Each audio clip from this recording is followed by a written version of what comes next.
what I was going to ask is like honing back to the culture argument, because I understand what you're saying about like individuating it, but I don't see how that's necessarily relevant to what we were talking about, because it'd be more like the situation of if I don't know where you live, but if you're living in if you're in New York, nice, and the state or wherever you live, I know it's very different depending on the city, but wherever you live, it's very has like very progressive values or whatever. It's very much politically aligned with you in some way, and then you get a bunch of dirty Canadian immigrants coming in across the border who are all flowing into your community, and guess what? They're French Canadian, not even talking in your language. A bunch of dirty Quebecois, sneaking into your country or coming to your country legally, I guess. But they're all ultra conservatives and they fucking hate the LGBT community. Right. And they're completely changing, the culture of where you live and the environment where you live. I think you're justified to be like, yeah, I don't like this. Yeah. I think that you're justified to say I don't like. Well, justified in saying I want to enact policy to prevent this from changing. To prevent their coming to the place in the first instance? Yes. You're asking me, can I think of a scenario where a restrictive policy on movement would make sense? I'm saying, can you think of a scenario where your culture is being subsumed by a different culture and you think it's okay to enact policy to prevent that from occurring?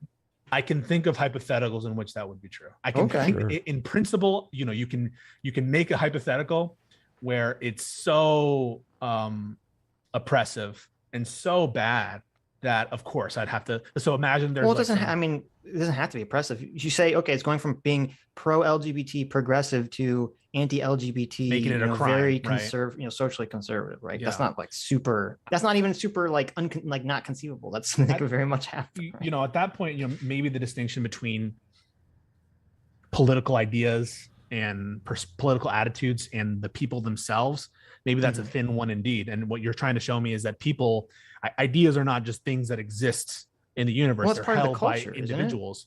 Well, I don't know. It's like, what is American culture perspective on abortion? Well, there isn't one because everyone disagrees. But there are things that we do agree on, though. You have to admit, or we used to. Things have kind of changed in the last 2014. Well, America used to be very big on free speech. Name one that you think Americans all agree on. Individual rights and free speech used to be the big thing. What, freedom of speech? Free speech? Individual rights and free speech used to be the big thing. You really think so? Back in the early 20th, so one of the first laws passed by I don't know if the first, but one of the laws passed. Go for an easy one, recently. Let's talk cannibalism, okay? Cannibalism, we all agree on. Are we gonna go really easy? Cannibalism. Okay, but you're gonna have to. I would say far to find someone who's I would say pedophilia, but the left is a little sussy on that one these days. So I'm gonna go cannibalism. Wait, who agrees with pedophilia?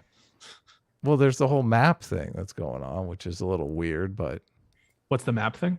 The minor attracted people. You don't know about the minor attracted pedophile. We don't get. Anyway, is it like can we let's not sidetrack the conversation here. Can we agree cannibalism is something that's pretty sus? But is the argument just that American culture doesn't exist at all?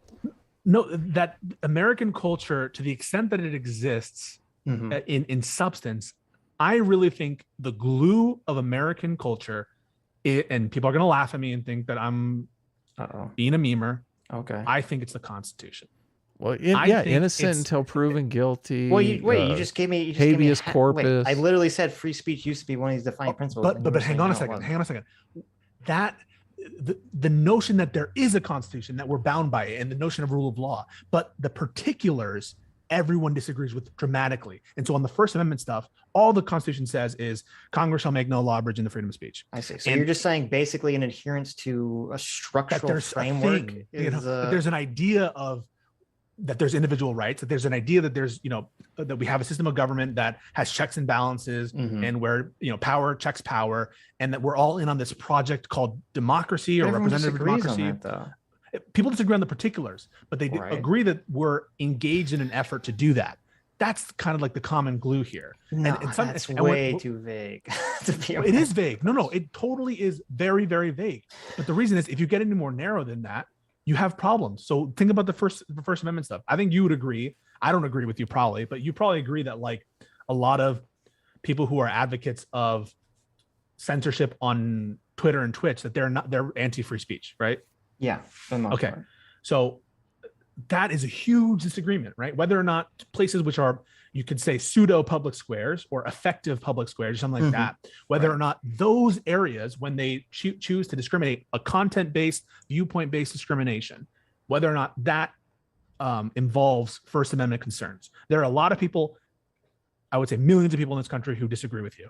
There are many millions of people who agree. But as I said, that seems to be a very recent occurrence. No, but look back even further. Look back even further. In the early 20th century, we have straight up discriminatory laws towards communists in this country. Right. Straight up discriminatory laws there. Moving forward, we have laws against flag burning. We have laws against protesting at abortion centers. There are constant. The right used to be the anti-free speech crowd. That's for sure. Pornography laws. Stuff, obscenity, laws against fighting words, all these like exceptions to the First Amendment. So for years, we think that there's something called free speech, but we haven't been able to agree on what that thing is. And so when you get more narrow than that, and you start to say things like, well, we all agree in monogamy, or we all agree in, like, talk to the people in Utah, I guess, or, we all agree on, I don't know, guns, talk to people in New York City versus people in Nebraska, and I don't even know, New York State. Even people in New York State have, and California, right? Even California was a very left-leaning state. There are some big gun proponents in California. Big. All this, Pisco. Hold on a second here. Where are we going here? Because all this is meant to build on the fact that there's no culture. Listen. Yeah. He's saying that there's no American why are we culture, even arguing this? Because then, okay, so do you accept cultural appropriation a thing, or do you not accept cultural? I disagree with most of when people are like, you're not allowed to wear braids. That's so cringe. So then at least you're consistent. There's no such thing as culture. Okay. Well, no. There's no German culture. There's no French culture. No. There's no American culture. There is such thing as culture. There is such thing as culture. But in a country as diverse and wide and varied as America, the things you're saying there's a wide diversity of culture. It's subcultures and you're saying it's so wide that it's undefinable by anyone. No, it's definable, but in very vague terms, like with reference to liberal democracy, a belief in freedom, a belief in the Constitution. Those are kind of like the things that really, the tenuous things that bind our country together. And below that, absolutely, there is. And you're also definitely saying New York City culture. So someone can't have an assumption of some sort of static culture because the culture is changing so much and so undefinable. That's just not an acceptable thing to hope for. What culture are you saying is being changed? Right? What is the thing that's being changed? If the thing that's being changed is, well, they don't speak English, but okay, so wait a minute. Did you have a using your vagueness? So American culture is, being in favor of freedom and liberal democracy, and Constitution, stuff like that, like very very loose stuff. Whatever. Peaceful transfer of power. Yes, another one. Power, yeah, right. Okay. Perfect. So we have a bunch of dirty Canadians start immigrating into New York, and they have completely opposite opinions on all these things. Okay. Yeah. Don't even think we should have a constitution. We should be ruled by a monarch. Right.